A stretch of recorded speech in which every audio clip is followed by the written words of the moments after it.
தேர்தல்ல யார் ஜெயிப்பாங்கன்னு நினைக்கிறீங்க? ஆனா நான் டிவிக்கு விஜய் வரும்னு எதிர்பார்க்கறேன்னா ரொம்ப இருக்க ஆட்சியில் எதுவுமே நிலையாப்பாடு சரியா இல்லைங்க. இலவசங்களை வந்து தவிர்க்கணும். எங்க ஆட்டோ தொழிலெல்லாம் ரொம்ப பாதிக்குது இந்த இலவச பஸ்ஸுகள் எல்லாம். இப்போ கடந்த முறை யாருக்கு வாக்களிச்சீங்க, இந்த தடவை யாருக்கு வாக்களிக்கலாம்னு இருக்கீங்க? போன முறை திமுகவுக்கு வாக்களிச்சுங்க, இந்த முறை திமுகவுக்கு தான் வாக்களிப்போம். ஏன்னா எங்களுக்கு பணம் 5000 ரூபாய் வருதுங்க.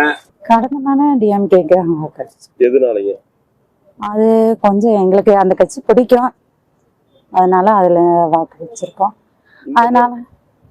அதனால எங்களுக்கு அது பிடிச்சிருக்கு. அவங்க செய்யற உதவிகள் திட்டங்கள் எல்லாமே எனக்கு பிடிச்சிருக்கு, அதனால வாக்களிக்கிறேன். திமுகவுக்கு வாக்களிச்சுன்னா எதனாலனா கொஞ்சம் நல்லா செஞ்சுட்டு இருந்தாங்க, அதனால செஞ்சு போட்டோம். இப்போ இந்த தடவை யாருக்கு வாக்களிக்கலாம்னு இருக்கீங்க? திமுகவுக்கு. இப்போ திமுகவுக்கு போட்டியா எந்த கட்சி பாக்குறீங்க? எந்த கட்சி இல்லைன்னு தான் நான் பாக்குறேன். அடுத்த பீரியட் வந்து டிவிக்கு வரும்னு நினைக்கிறேன். நான் ஏன் டிவிக்கு வரும்னு நினைக்கிறேன்னா, புதுசாக ஏதோ ஒரு மாற்றத்தை கொண்டு வரலாம். ஆரம்பத்திலிருந்து வந்து நம்ம எல்லாருமே வந்துட்டு இருக்கிறாங்க கண்டினியூவா. இந்த வாட்டி புதுசாக ஏதோ ஒன்று மாற்ற கருத்து ஏதோ ஒன்று வருவோம். ஏன் டிவிக்கே வரணும்னு நினைக்கிறேன்னா, டிவிக்கு இது பண்ணல, என்னோட கருத்து டிவிக்கே வந்தா நல்லா இருக்கு அப்படின்னு ஒரு. நாங்க அஇஅதிமுக. எதனாலங்க?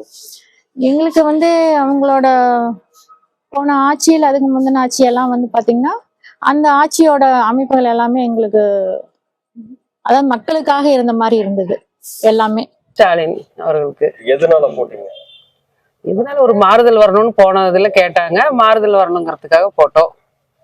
அவரு சொன்ன வாக்குறுதி எல்லாம் நிறைவேற்றிட்டாரா? நிறைவேற்றின மாதிரிதான். இந்த தடவை யாருக்கு போடலாம்னு இருக்கீங்க? எப்படின்னு பார்த்துட்டு அதுக்கு தகுந்த மாதிரி போடுவோம்.